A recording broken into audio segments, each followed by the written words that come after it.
जैसे अब मर गए तो बच्चों का क्या होगा, अब मृत्यु तो पता नहीं कब किसकी हो जाए।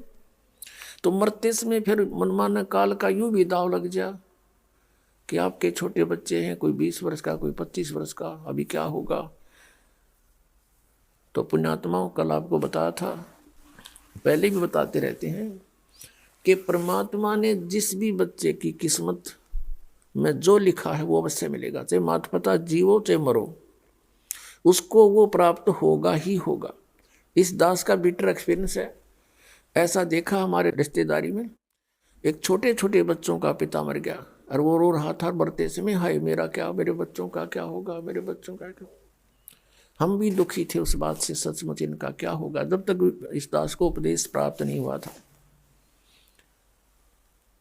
अब वो तो होना था, हो गया, साल 6 महीने रो पीट के अपना सेट हुए, और यहाँ कोई विकल्प नहीं।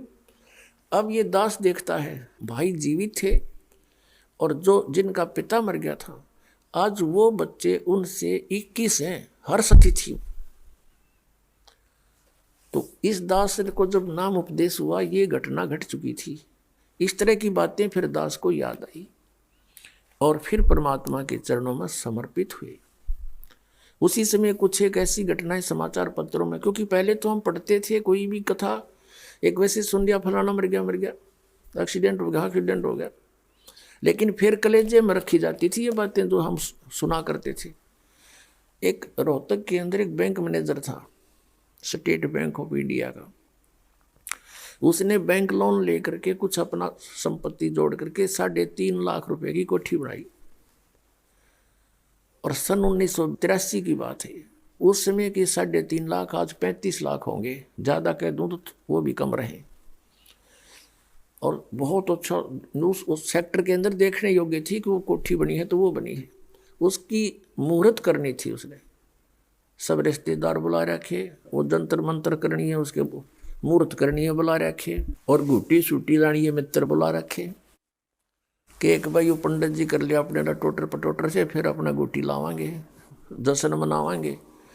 अब उस समय उसने कुछ वस्तु लानी पड़ेगी बाजार से, सुबह सुबह मुहूर्त से 1 घंटा पहले स्कूटर उठाकर, 2 व्हीलर स्कूटर, और लेने गया था सामान। मेडिकल मोड़ के पास एक 2 व्हीलर से 2 व्हीलर टकरा गए, स्कूटर से स्कूटर, और वहीं गिर गया। कनपट्टी लगी फुटपाथ पे और लगते मर गया। अब चाट ले उस 3.5 लाख की कोठी ने। अब कुत्ता बनकर सैर सपट्टे करेगा वहीं पर, और उसने कोई घुसन ना दे उसमें। तो इस तरह की जो घटनाएं घटी वो इस दास के हृदय में दरी गई। फिर धीरे धीरे परमात्मा की दया हुई, परमेश्वर ने आशीर्वाद दिया, गुरुदेव ने उपदेश दिया, और नाम देने का आदेश दे दिया, दीक्षा देने का। दास ये सर्विस करता था। सर्विस के दौरान ही सैटरडे संडे को सत्संग करने लगा। 2 वर्ष, सन 1994 में इस दास को नामदान करने का आदेश हुआ। फिर देखा वर्कलोड बहुत हो गया, रजादाता की बहुत भक्त होने लगे, सत्संग बहुत बढ़ गए। दास सर्विस करता था, junior engineer civil, Haryana state की। नौकरी त्याग दी। एक ही काम हो सके था, या तो परमात्मा का आदेश पालन हो सकता है, या फिर वो दूसरी नौकरी हो सकती थी। तो उसमें नौकरी त्यागने से पहले मन में बहुत विकल्प संकल्प उठे। बच्चों का क्या होगा, कहीं भूखे ना मर जाएं। फिर परमात्मा प्रेरणा देता कि यदि कल तेरी मृत्यु हो जाती है, तू क्या ठेकेदारी लिए बैठा है, इनका पालन परमात्मा ही करेगा। इस तरह की बहुत सी उतार चढ़ाव के बाद फिर परमात्मा ने दया बख्शी, या सेवा दे दी, मजदूरी दे दी इस दास को, उसके बच्चों को जगाने की, उन धनियों को जगाने की। दास को एक कुत्ते की ड्यूटी मिली, भौंकने की। आप सभी धनी हो, आप पिछले पुण्यकर्मी प्राणी हो, आपको जगाना इसलिए आवश्यक है कि आपके चोरी हो रही है, आपकी अनमोल जीवन नाश हो रहा है। जो जाग जाता है कुत्ते के भौंकने से आवाज़ सुनकर, वो अपना धन बचा लेता है। और जो उस समय भी गफलत कर जाता है, सोता रहता है, तो सुबह वो देखता है तो उसका बहुत लॉस हो चुका होता है। तो पुण्यात्माओं, ये वो शुभ दिन है, ये शुभ अवसर है जिसके उपलक्ष्य में ये 5 दिवसीय समागम किया गया। फागुन की अमावस्या 17 फरवरी 1988 को इस दास को उपदेश मिला, इस दास का आध्यात्मिक जन्म हुआ। उस दिन के बाद एक नए जीवन की शुरुआत हुई, आत्मा में न्यारी उमंग हुई, दिन रात भक्ति, मालिक की वाणी, सतगुरु का संग करने लगा। सन 1994 में दास ने कभी ये सोचा नहीं था स्वप्न में कि मुझे कोई ऐसा जिम्मेवारी की पोस्ट मिलेगी, दास को ये नौकरी मिलेगी या मजदूरी मिलेगी। कभी भी नहीं सोचा था। दास क्या करता था, अपने आसपास के संबंधी मित्रों को, वैसे जो भी संपर्क में आता था, परमात्मा का ज्ञान सुनाता था, उनको तैयार करके अपने गुरुदेव से उपदेश दिलाता था। सन 1994 के अंदर गुरुदेव ने, मैं कुछ भक्तों को नाम दिलाने लेकर गया था, ऐसे बैठे थे बरंडे में, सामने सैकड़ों भक्त विद्वान थे। उस समय मेरे पूज्य गुरुदेव जी की आयु लगभग 105-6 वर्ष की हो चुकी थी और इतना सुंदर चेहरा था, लाल शरीर था। 104 वर्ष की आयु में उनका चेहरा देखने योग्य था, वृद्ध अवश्य हो गई थी। और एकदम कहा कि रामपाल इधर आ। मैं बहुत पीछे बैठा था, दास की हिम्मत नहीं होती थी उनके सामने, क्यों डर लगता था कि सतगुरु के दरबार में मेरी थर थर कांपे दे और ना जाने किसी बात पर मारा टूट ना जावे दे, कोई ऐसी गतिविधि ना हो जाए जिससे गुरु जी क्षुब्ध हो जाए। इसलिए दास बहुत डर कर रहता था। नाम देने वाले आगे बैठे थे, दास बहुत पीछे बैठा था। और भी बहुत से नाम लेने वाले, दीक्षा लेने वाले आए हुए थे और दास भी 5-7 को लेकर गया था, वो भी उन्हीं में विराजमान थे। मुझे पुकारा में आगे चला गया, बैठ जा, और कहा कि आज के बाद तू उपदेश दिया करेगा। और वहाँ उपस्थित सैकड़ों तो उपदेश लेने वाले थे और भी बहुत उनके पुराने शिष्य भी थे। सबसे बोल दिया कि आज के बाद मैं किसी का गुरु नहीं, और ये सब के गुरु हैं, इनसे दीक्षा लो। मैं एकदम घबरा गया, कति पसीने आ गए दास के, और वो तो अंतर्यामी थे। मैं इस चीज़ से डर गया कि इतने जिम्मेवारी की चीज़ कदे दादा ने करी ना, परदादों ने करी नहीं, कि तो देखा नहीं, अनुभव नहीं ऐसा। वो तो अंतर्यामी थे, समझ गए कि चिंता ना करना, तेरे साथ रहूँगा, तेरे साथ मेरा आशीर्वाद सदा बना रहेगा। और फिर कहा कि विश्व में तेरे समान संत नहीं होगा। ये सब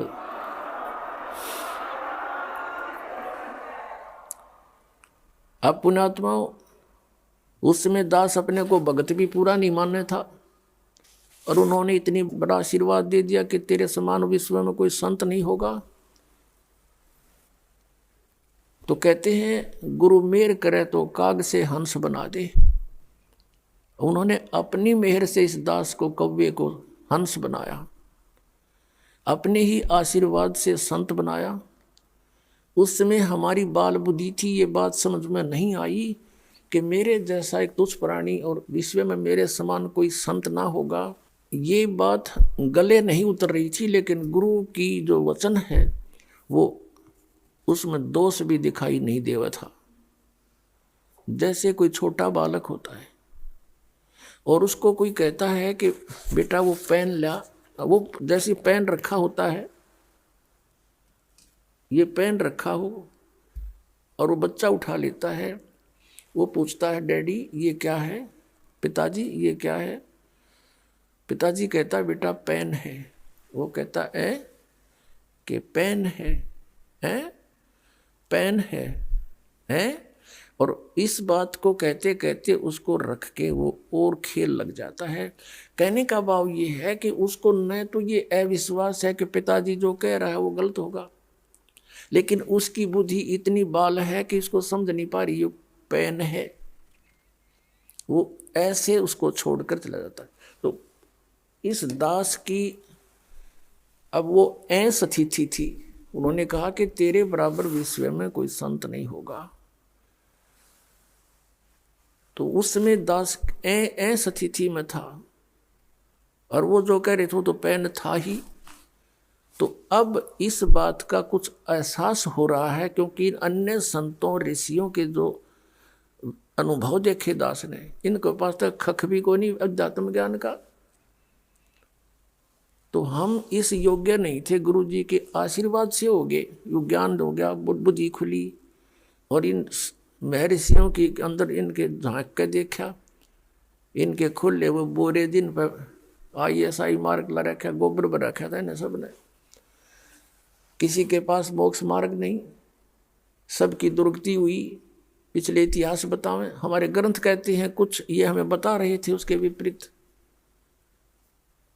तो ये संत नहीं थे, आज आपके समक्ष है क्योंकि बुद्धिमान समाज है।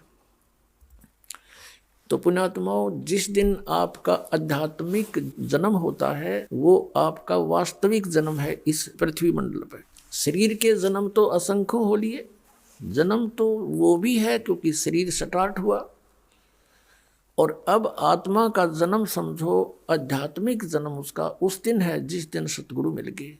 जा दिन सतगुरु भेंटिया सो दिन लेखे जाने, बाकी समय व्यर्थ गया बिना गुरु के ज्ञान।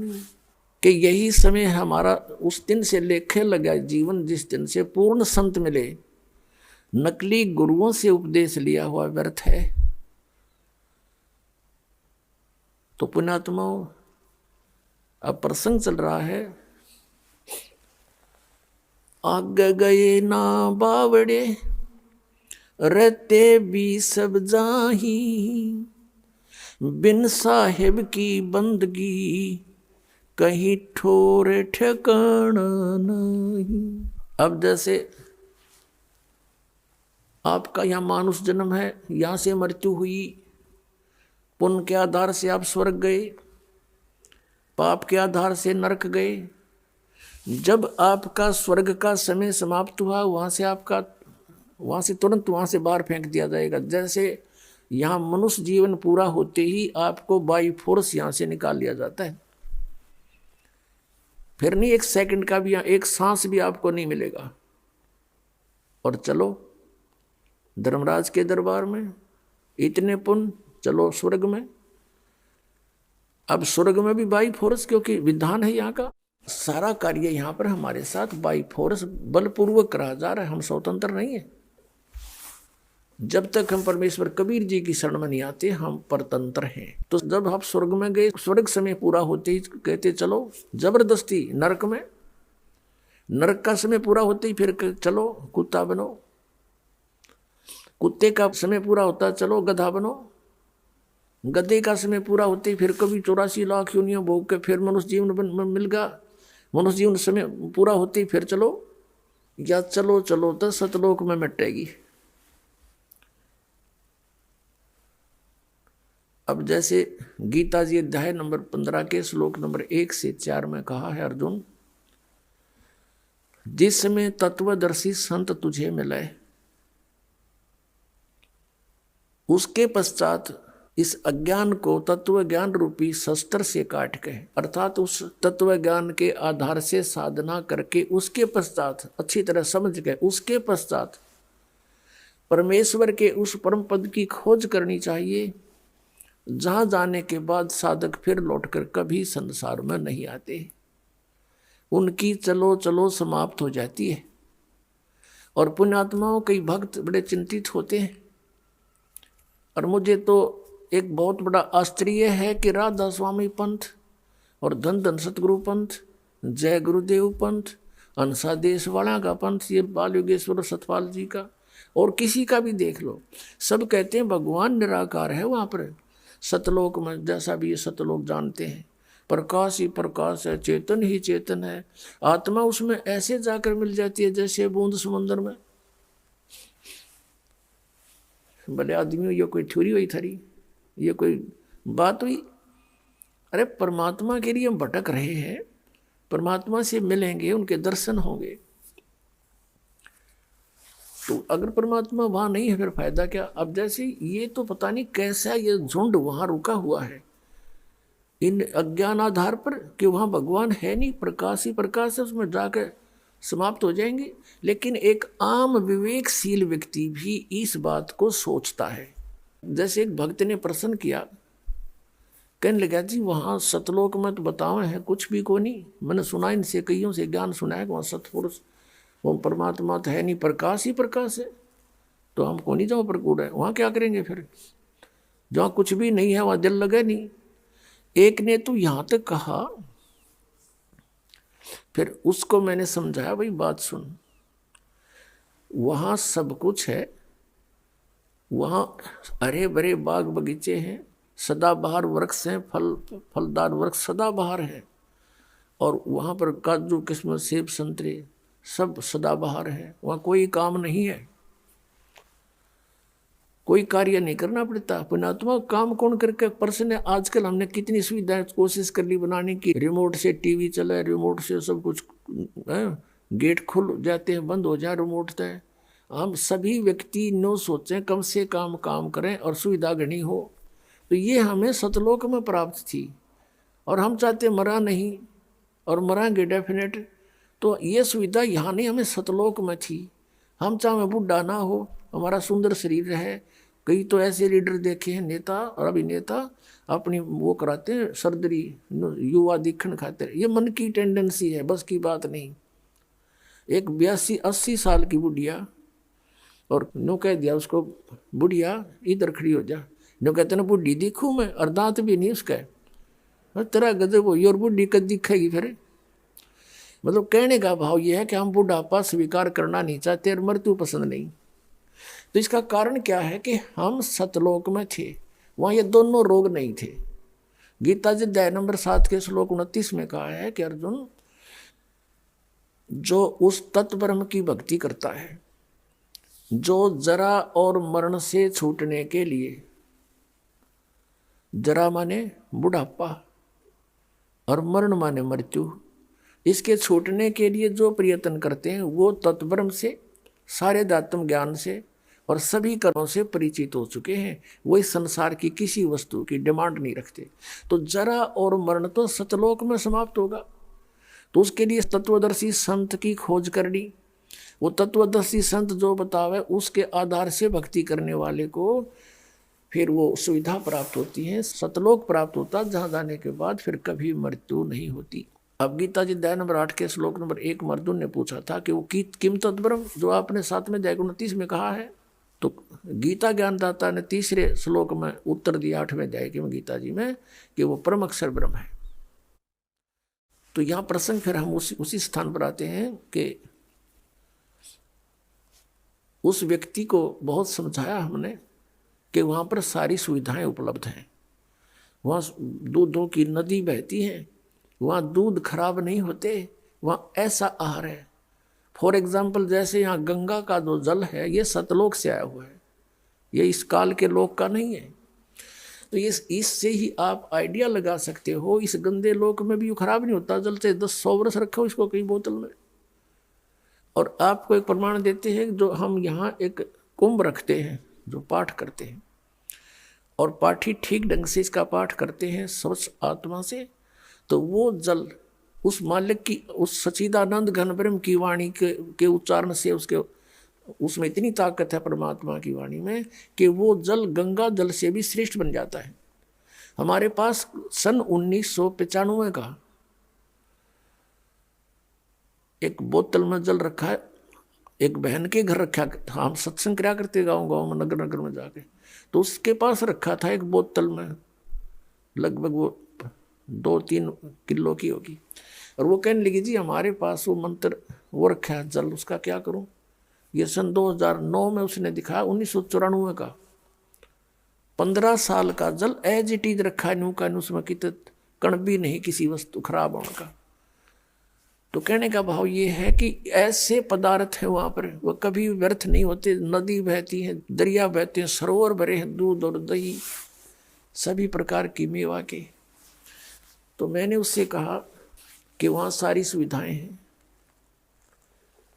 तो वो कहने लगा जी मैं तो बिल्कुल नहीं मानू, मैं आपका उपदेश नहीं लूँ। भाई क्यों नहीं ले? वह कि ये ज्ञान जो आप बता रहे हो आज तक किसी ने नहीं बताया, और आपकी बात सारी सच्ची दिखे क्योंकि प्रमाणी से बताओ। लेकिन आत्मा मेरी फिर भी नहीं मानती कि वहाँ कोई होगा, क्योंकि आज तक किसी ने यह बात बताई है कोई नहीं, और बताई नहीं तो फिर भक्ति किसने करी होगी, और भक्ति नहीं करी तो वहाँ गया कौन होगा। मैं तो ना जाऊँ, क्योंकि मैं हूँ धुन का पक्का, वो कह रहा था। और मैं जिस काम के लगता हूँ मैं पक्का पूरा करके छोड़ दिया करूँ, और मेरी धुन लागी तो मैं भक्ति करूँगा गणी। मुझे चिंता है कि कहीं मैं वहाँ पहुँच जाऊँ और कोई भी ना पावे, मेरा जी ना लागे, मैं ना जाऊँ कति भी। मैंने कहा भाई एक बात बता, मान ले तेरी या मृत्यु हो जा और तू कुत्ता गधा सुअर बनेगा, फिर के जी लग गया न, बोला जड़ घूमते फिरते तो दिखे जाएंगे, कोई बात ना, गधा सही। तो हमारी इतनी टेंडेंसी, इतनी वृत्ति गिर गई कि हम इस लोक को इतना पसंद करते हैं कि यहाँ यही ठीक से चाहे कुछ भी हो जाए। इसका कारण क्या है? इसका कारण अज्ञान है, और वो स्थान अभी तक किसी को पता नहीं था। इसलिए अब ये जो मैं हैरान हूँ इस बात से कि जो राधा स्वामी पंथ वाले, धन धन सतगुरु पंथ वाले, ये जय गुरुदेव पंथ वाले बोली आत्मा, और ये मरने तैयार हो रहे हैं कि डूब के मरेंगे सारे। इनकी रुचि राचि ना है, बस वो बैठे इकट्ठे हुए, ये गारंटी देता हूं मैं। जब वहां कुछ है ही नहीं, इनकी रुचि कैसे बन सकती है? चलो वहां चलाएंगे इधर भगवान, और हम भगवान को देखेंगे, उसके दर्शन करेंगे, आत्मा खुश होगी, और उसके रोम, एक रोम को करोड़ सूर्य मिला दे, करोड़ चंद्रमा मिला दे, इतनी रोशनी है भगवान की। अब जो प्रसंग है वही आते हैं कि बिन साहिब की बंदगी कहीं ठोर ठिकाना ना। ये ठोर ठिकाना फिर सतलोक में। श्रीमद् भगवत गीता अध्याय नंबर 4 के श्लोक 32 और 34 का निष्कर्ष है। 32 में कहा कि धार्मिक यज्ञों की, यज्ञ माने धार्मिक अनुष्ठानों की जानकारी सच्चिदानंद घन ब्रह्म ने, यानी ब्रह्म ने मुखे, सच्चिदानंद घन ब्रह्म ने अपने मुख कमल से बोल के जो ज्ञान दिया है वो तत्व ज्ञान है, वो सच्चिदानंद घन ब्रह्म की वाणी है। गीता अनुवादकर्ताओं ने ब्रह्मणे मुखी का अर्थ यहां पर गलत कर दिया।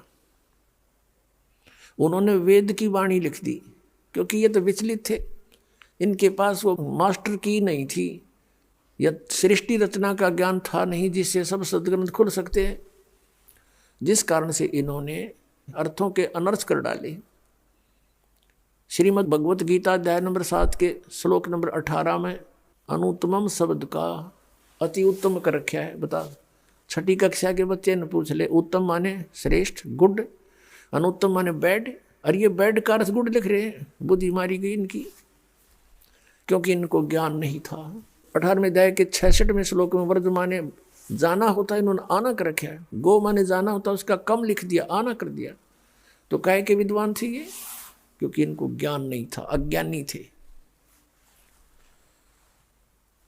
अब प्रसंग चल रहा है कि 4थे अध्याय के 32वें श्लोक में कहा है कि सच्चिदानंद घन ब्रह्म की वाणी में धार्मिक अनुष्ठानों की जानकारी विस्तार से कही गई है, और वो परमात्मा ने स्वयं आकर के ज्ञान दिया अपने मुख कमल से।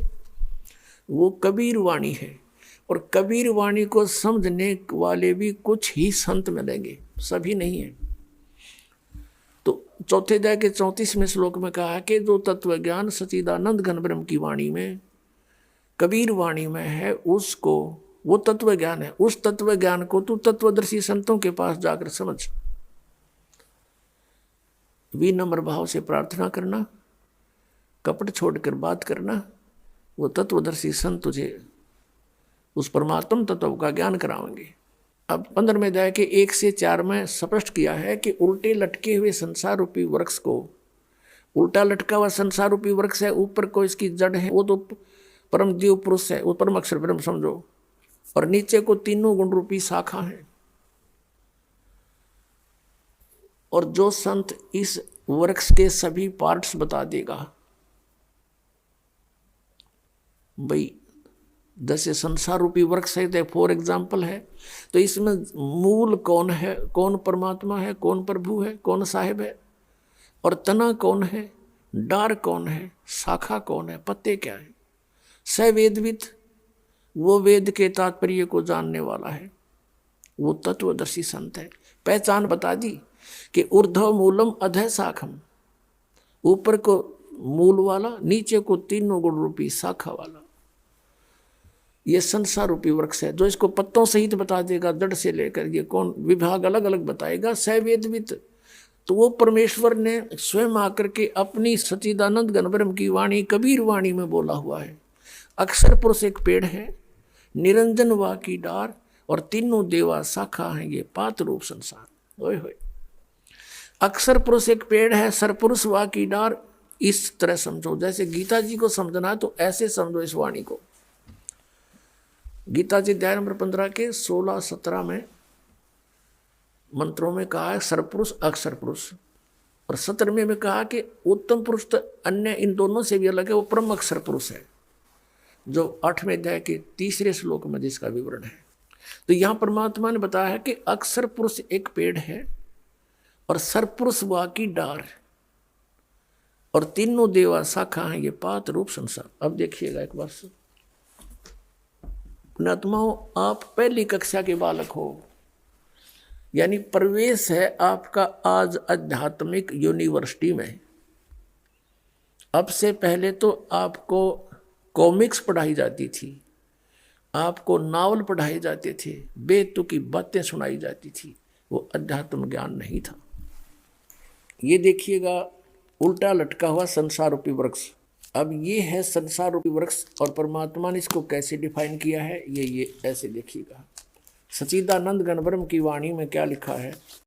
कबीर परमेश्वर ने कहा कि अक्षर पुरुष एक पेड़ है, निरंजन वा की डार, निरंजन कहो इसको, सरपुरुष कहो, अक्षर पुरुष एक पेड़ है, सरपुरुष वा की डार, और तीनों देवा शाखा है, ये पात रूप संसार। अब यहां देखिएगा, पूरे वृक्ष को देखें। ऊर्ध्व मूलम, ऊपर को मूल वाला, अधः शाखम, ये नीचे को शाखा वाला, अश्वत्थम प्राहु अव्यम, छंदासी यस्य पर्णानि। ये देखिएगा, अब ये देखें श्रीमद् भगवद गीता पंचदशो अध्याय 15वां अध्याय। ऊर्ध्व मूलम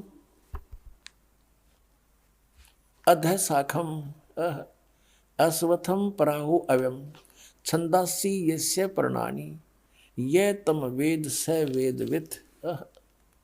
अब यहाँ देखो, आदि पुरुष परमेश्वर मूल वाले, यानी ऊपर को जो जड़ है, ये जो ऊपर को जड़ है वो तो समझो आदि पुरुष परमेश्वर, वो परम अक्षर ब्रह्म है, ये परम अक्षर ब्रह्म है इस संसार रूपी वृक्ष का। यानी जहाँ से इस पूरे पेड़ को आहार प्राप्त होता है, वो कौन है, वो तो आपको बाद में बताएंगे। बेटा जो यूँ बता दिया तो बेदक जाओगे।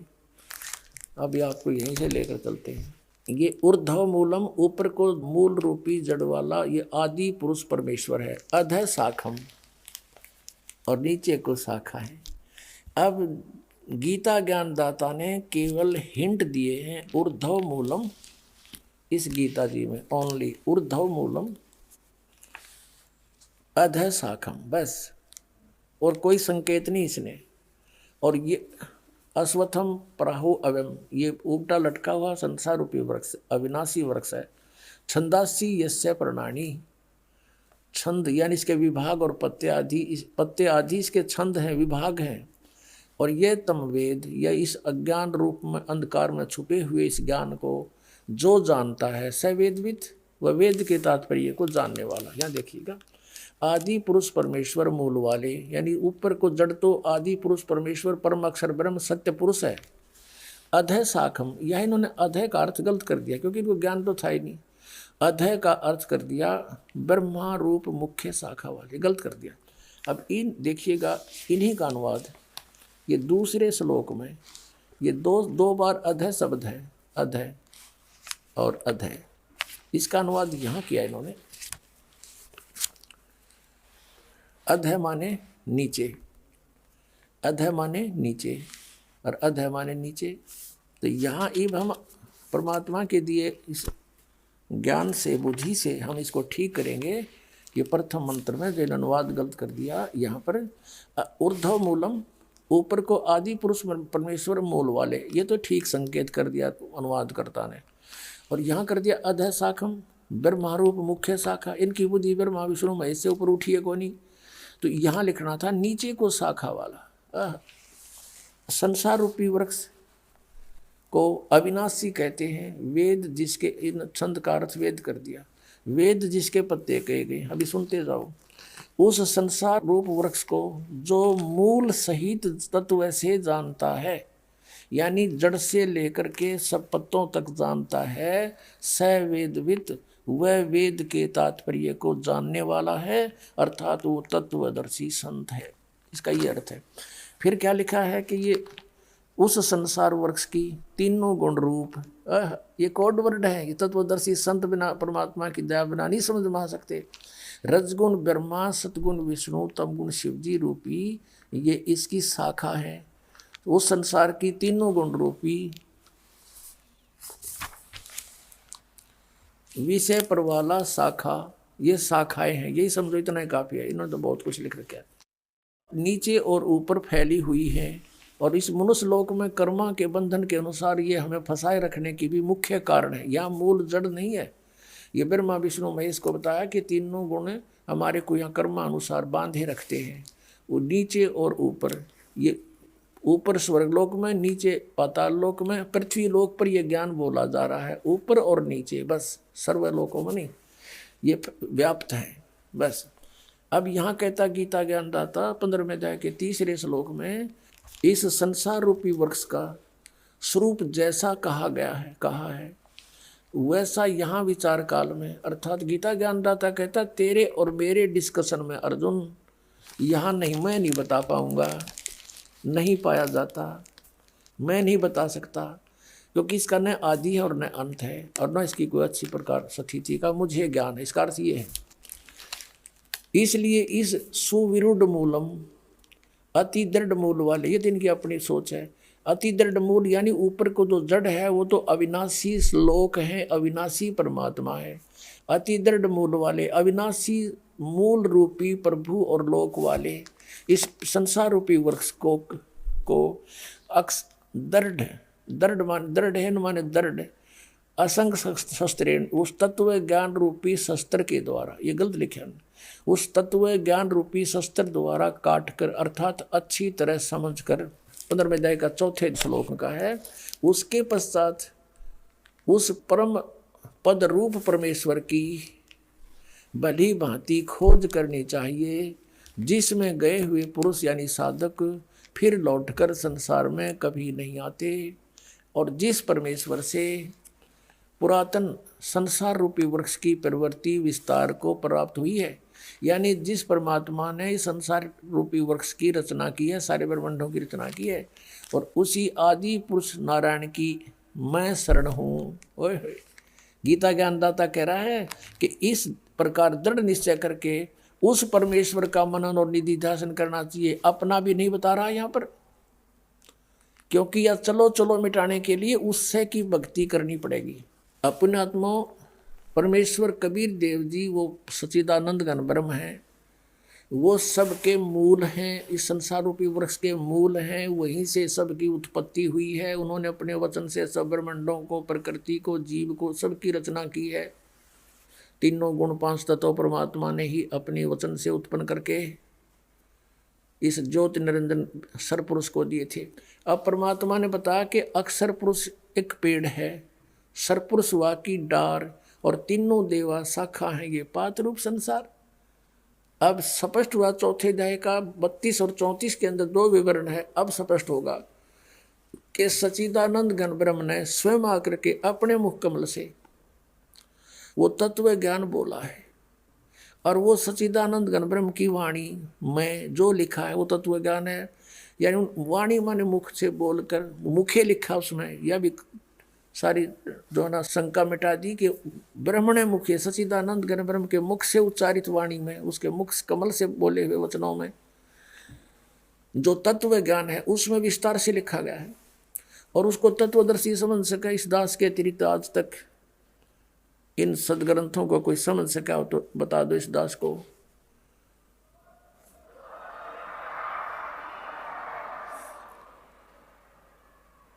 पचपन 100 वर्ष हो गए इन पवित्र सदग्रंथों को यहाँ कागज पे लिपिबद्ध हुए को, और आज तक इन सदग्रंथों को ये महर्षि कहलाने वाले नहीं समझ सके। तो परमेश्वर ने लिखा, अरदास ने समझा, तो परमात्मा कबीर जी इज गॉड सच्चिदानंद घन ब्रह्म, और ये दास वो तत्वदर्शी संत। सारी शंका समाप्त हो जाएंगी आपकी कुछ दिनों में। दास अभिमान नहीं करता, लेकिन एक दो टीचर बन गया और वो अपने आप को टीचर कह दे, कोई बुराई नहीं है। इतना सा ज्ञान है, इतना सा कहना चाहता दास। अब ये क्या लिखा है, जैसे गीता जी अध्याय नंबर 15 के ही आगे अब इसमें क्या बताया कि तीनों गुण रूपी शाखा है। अब इसके लिए थोड़ा कंसेप्ट क्लियर करते हैं, क्योंकि पुण्यात्माओं ये एक नया सूर्य उदय हो रहा है, और हमने अभी सितारे देखे थे, और सूर्य को देखकर हमने उन सितारों को सूर्य मान रखा था, और उस सूर्य को सूर्य मानना हमारा मन बहुत देर से स्वीकार करेगा। इसलिए ढेर सारे प्रमाण दिखाने पड़ेंगे कि ये तीनों गुण रूपी शाखा है। ये रजगुण ब्रह्मा, सतगुण विष्णु, तम गुण शिव जी है, और ये सदग्रंथों में लिखा है, उन्हीं से हमने पहचानना है। देखिएगा ये मार्कंडेय पुराण, ये कहाँ से छपा है? प्रकाशक एवं मुद्रक हैं गीता प्रेस गोरखपुर, गोविंद भवन कार्यालय कोलकाता का संस्थान। ये इनके फैक्स और फोन नंबर है। इसके 123 पृष्ठ पे स्पष्ट किया है। मार्कंडेय ऋषि जी बता रहे हैं, 122 पृष्ठ से प्रारंभ करेंगे हम,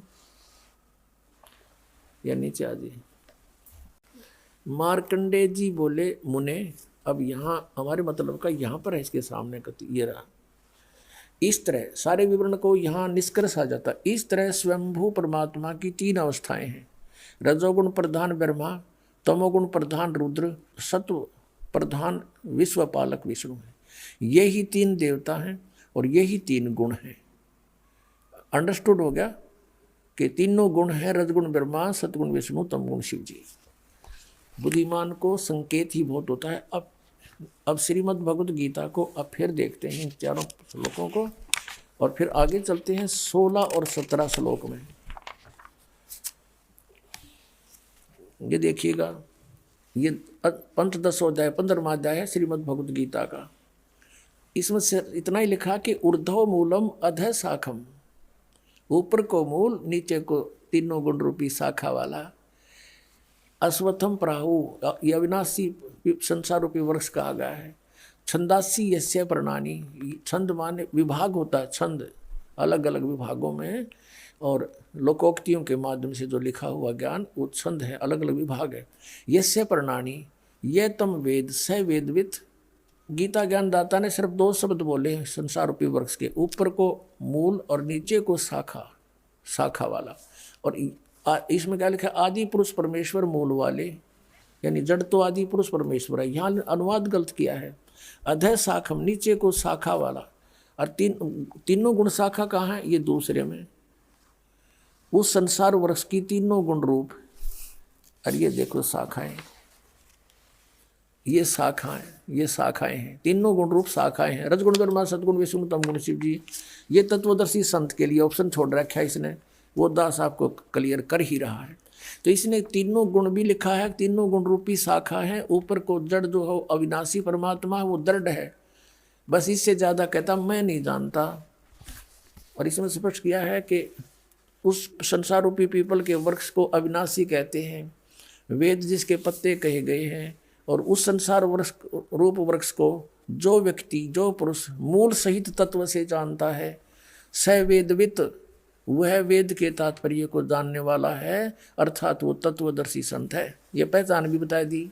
चौथे अध्याय के 32 और 34 का यहाँ कंसेप्ट क्लियर कर दिया। अब दूसरे में 15वें अध्याय के दूसरे में उस संसार वृक्ष की तीनों गुण रूप, रजगुण ब्रह्मा, सदगुण विष्णु, तमगुण शिव जी रूप शाखाएं, विषय पर वाला यानी विकारों वाली शाखाएं हैं, और अध्याय माने नीचे, ऊपर और नीचे फैली हुई है, सर्वत्र नहीं है। ये गलत लिखा है इन्होंने।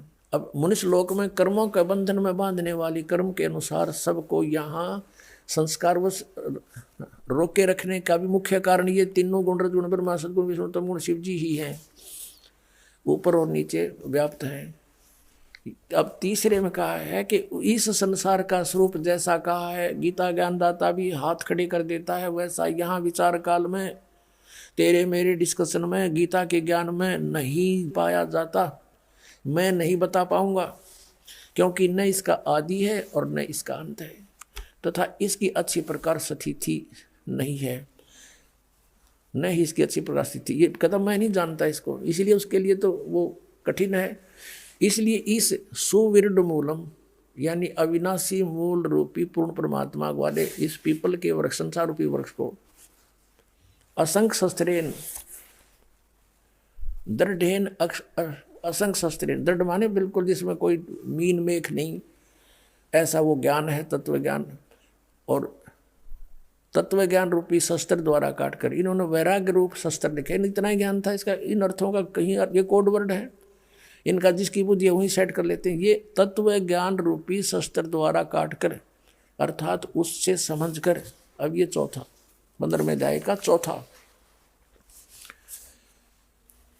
उसके पश्चात परम पद रूप परमेश्वर को भली भांति, उस परम पद परमेश्वर को भली भांति खोजना चाहिए, जिसमें गए हुए पुरुष फिर लौटकर कभी संसार में नहीं आते, उनकी चलो चलो समाप्त हो जाती है। जिस परमेश्वर से पुरातन संसार वृक्ष की प्रवृत्ति विस्तार को प्राप्त हुई है, जिस परमात्मा ने सारे ब्रह्मांडों की रचना की है, उसी आदि पुरुष नारायण के मैं शरण हूँ। गीता ज्ञानदाता कहता है कि मैं भी उसी की शरण हूँ, मेरा भी वही पूज्य देव है। और आप जी भी इसी प्रकार दृढ़ निश्चय करके उस परमेश्वर की, तत्ब्रह्म की, उस परम अक्षर ब्रह्म की मनन और निधि ध्यान करना चाहिए, उसी की पूजा करनी चाहिए। ये गीता ज्ञानदाता भी फाइनल कर रहा है। अब पुण्यात्माओं,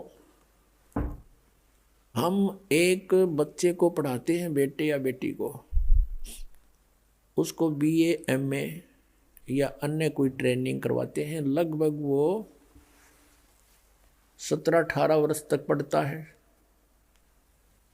और फिर 5-6 वर्ष का वो शिक्षा ग्रहण भी करने लगता है। तो 24-25 वर्ष तक हम बच्चे को फ्री छोड़ देते हैं। किस लिए? कि ये शिक्षा ग्रहण करे और अपनी 2 रोटी का साधन बना सके, नथिंग एल्स। और ये मोक्ष का कारण, ये मोक्ष मार्ग, इस जैसा तो कोई इस पृथ्वी पर कर्म नहीं। इस अगर समझ में आपका आ जाएगी, और ये समझ में लाने के लिए आपको परिचित कराया जाता है, बार बार ये ज्ञान सुनाया जाता है, आपके अंदर फीड किया जाता है।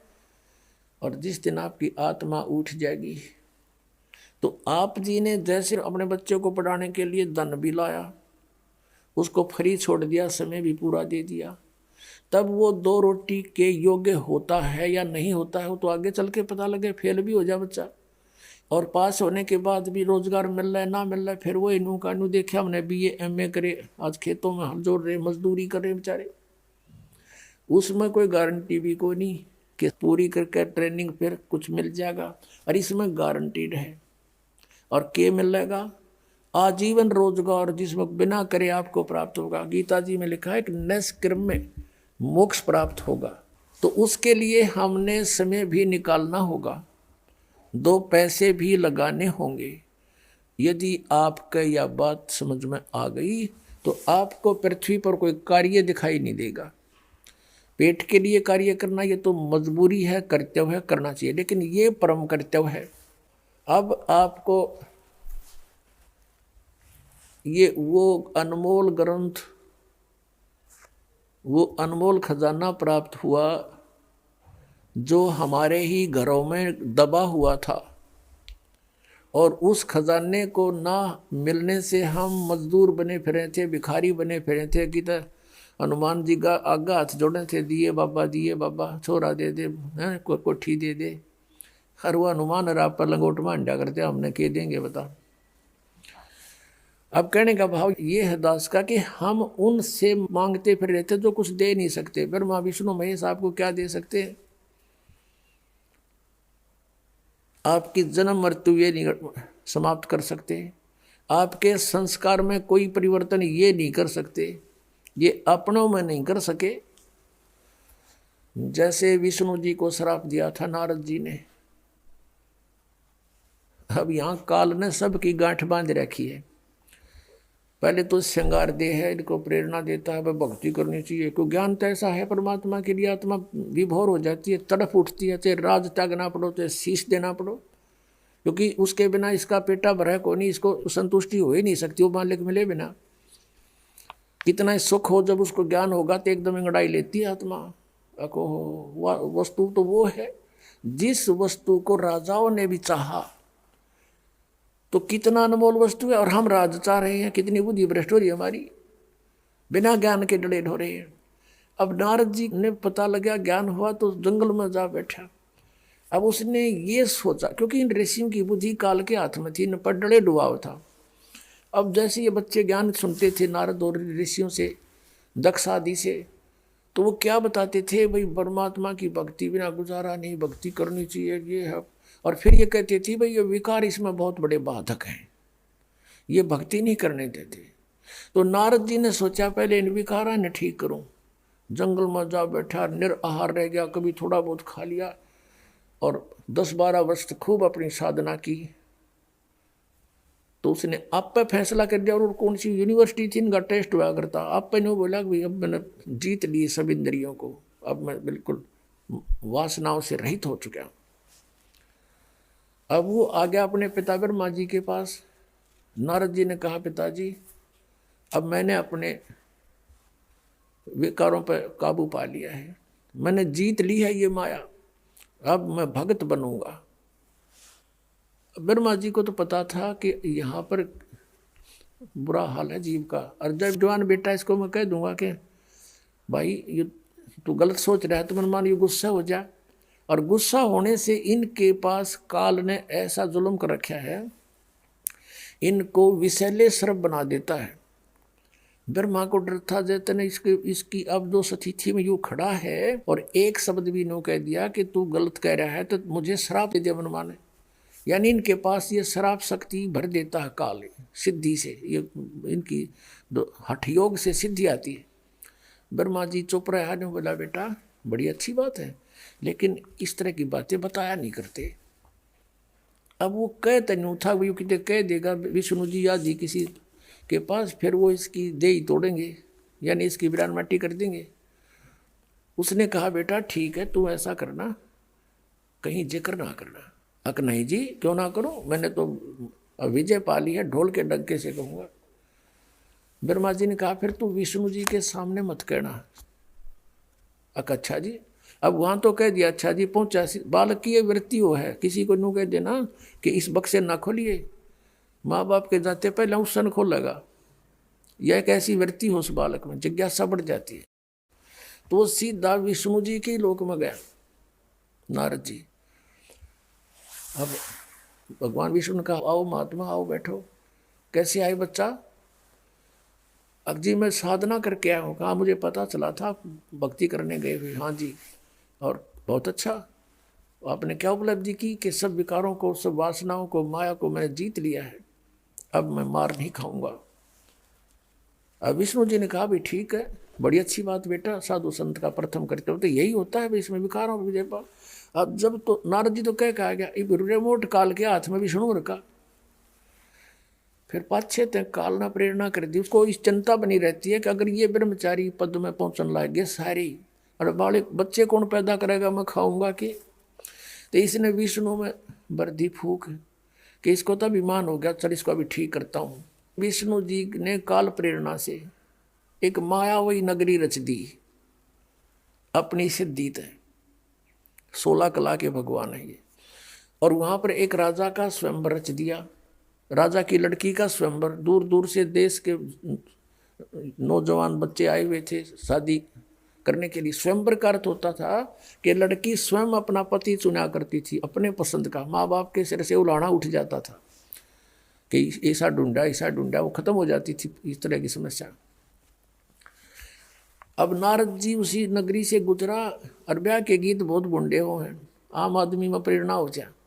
सारे श्रृंगार कर औरतें गाने गा रही हैं, बहुत सुंदर नगर सजा रखा है। नारद जी ने पूछा भी क्या हो रहा है। वहां बताया नागरिकों ने कि भाई यहाँ एक राजा की लड़की बहुत सुंदर है, अप्सरा आई है समझो ऐसी है, और उसका विवाह हो रहा है। अब नारद जी का भी उठी अंगड़ाई, उसने सोचा रहे ब्याह भी करवा के देख लिया कि बूढ़ी बात से पिताजी ने करवा रखा, चाचा जी ने करवा रखा, छोटे चाचा जी ने करवा रखा, क्या फर्क पड़े है। पिताजी ब्रह्मा जी, चाचा इसका विष्णु जी, छोटा चाचा शंकर जी, सारे विवाह कराए बैठे। तो इस प्रेरणा से वो भूल भाल गया अपने उद्देश्य ने। फिर उसने सोचा यार लड़की मुझे पसंद कैसे करेगी, इतना लंबा चोटा कचकोल कटा रखा। तो उसने सोचा भाई तू भगवान से, विष्णु जी से उनका रूप मांग ले, बहुत सुंदर है भगवान। तो वो जा करके एक बनी में बाहर अर्ज करी, भगवान विष्णु प्रकट हो गए। कहा भी बेटा कैसे याद किया, कैसे याद किया मुझे कि भगवान मैंने आज तक आपसे कुछ नहीं मांगा, और आज मैं आज कुछ मांगना चाहता हूँ। अगना वचनबद्ध हो गया। आज मुझे हरि रूप चाहिए, मैं विवाह कराऊंगा। हरि का अर्थ संस्कृत में बंदर भी होता है। विष्णु जी ने उसका बंदर का मुंह लगा दिया, विष्णु जी चले गए। अब नारद जी ने सोचा कि मैं सबसे हैंडसम हो गया ही, और वो आ गया स्वयंवर में। स्वयंवर में चेयर रखी हुई थी, सभी राजा महाराजा जो भी विवाह कराने के इच्छुक थे उस पर बैठ के विराजमान हो गए। अब नारद जी भी बैठ गया जच के कुर्सी पे। अब वह लड़की आई माला लेकर, वरमाला। अब जो ही वो नारद के पास आई तो कति सोच लिया था आते बनेगा काम। अब वो लड़की उससे आगे गुजर गई, आगे निकल गई। उसने सोचा लड़की का ध्यान नहीं पड़ा दिखा। अब वहाँ से उठ के खाली कुर्सी और थी, वहाँ जा बैठा, अकेली इधर से आओगी जब दिखूंगा। अब वो उसके पास से फिर आगे गुजर गई, थोड़ी सी पीछे हो के, बल्कि अकवा सकल उसको ढूंढ लागे कदे मार दे तू रखे। तो जब वो आगे चली गई तो बहुत सोचने लगा क्या बात होगी। उसके पास में एक बैठा था, ने बोला भगत अपनी शकल देख। वो शीशा दिखा, पानी दिखाया कटोरे में, अपनी शकल देख करा तू क्या हमने डर लगे न रहा, तू छोरी लड़की सोच के हमने डर लगे तेरे थे। जब उसने देखा तसला अपने जल में सूरत, ओ तेरा गजब हो। इतने में क्या हुआ कि विष्णु जी आ गए, खाली चेयर पर बैठ गए। उस लड़की ने विष्णु जी का वरमाला डाल दी। अब नारद जी की तो 100 पे सुई गई, एकदम क्रोधित हो गया और 100 गाली सुना दी।